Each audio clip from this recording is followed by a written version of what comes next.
Over 2.14 billion people shopped online last year, and this trend is growing. Irrespective of what it is that you're selling, having a killer online presence is key, but so often it is executed badly.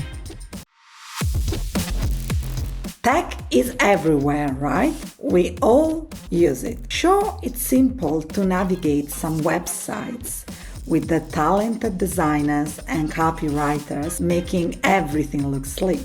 But here's the reality. Whether you're a tech pro or not, your clients will always judge, trust, and buy from you based on your website. I'm Anastella, and welcome to the Best of Business show.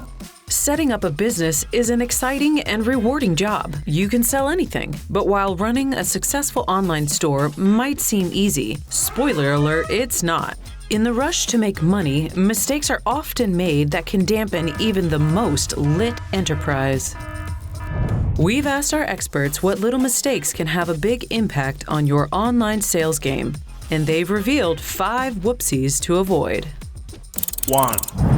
The most common mistake I see business owners or salespeople do is overpromising. Most people like to overpromise and underdeliver. And frankly, it's got 2 negative effects. One, when you come in overpromising, it usually smells like BS. And so, you want to be realistic with them and talk about who you are and how the process works, and then how you hope to build a plan with them, not just throw a flashy number in the air. And so I think it's a mistake when people try and say, I'm going to get you X amount of leads or make you this much money or save you all of this. It's, that's a great billboard, but you haven't really built a relationship with me to believe you at all. 2. Proofread. Proofread. I can't tell you the number of times that I have come across a social post or an article and there is a glaring mistake. Even just in the headline, take that extra time, bring someone onto your staff or have a freelancer on call that can proofread for you.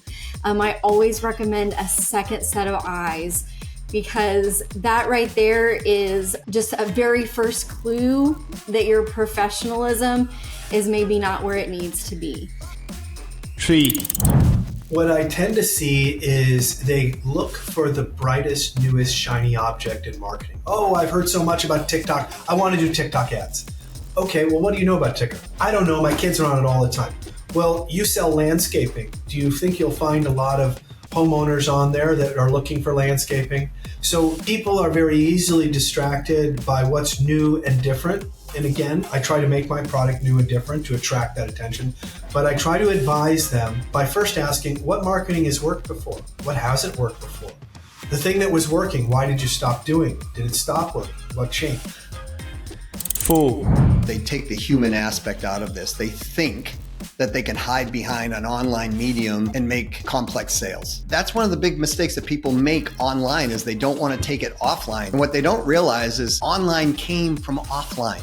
Human beings haven't changed, I bet, in 1,000 years. Haven't been around that long, but I can tell you for most part through my life, people still want to know that they are valued and that they can communicate. When they have questions, they don't want to be forced to a frequently asked questions channel most of the time, or some type of electronic medium that you can't even communicate, because online communication carries a tone that doesn't contain our human voice. So that's the biggest mistake I see people doing online. 5. They don't pick up the phone fast enough. In today's day and age, everybody's hiding behind email, these annoying text messages that I get from people I have no idea who they are. I think we're all tired of that, especially in the US where they don't have as restrictive laws yet. But so I think pick up the phone, dial, get on the phone with folks. That'll move your sales process much faster. But the other one that I see actually a lot of people make the mistake of when they're selling is they don't think about selling the next step. They just keep focusing on the end product or the end solution. And what they do is they sound like they're trying to get married on a first date, and they wonder why they can't get anybody to move forward. The reality is you've got to come and meet people where they are in the sales process. You've got to understand the goal of the sales process is just to get to the next step. It's not actually to get to the end product or sale, because then you start to manipulate people, and that's where you start to rub people the wrong way, and you see that closing rate massively shrink down. The Best of Business show is brought to you by the BASA Awards. The BASA Awards exist to recognize, reward, and promote exceptional small businesses. We run 4 award programs: Best of America, Best of Australia, Best of Canada, Best of UK. Remember, it's strictly for small businesses only. Nominate your business today.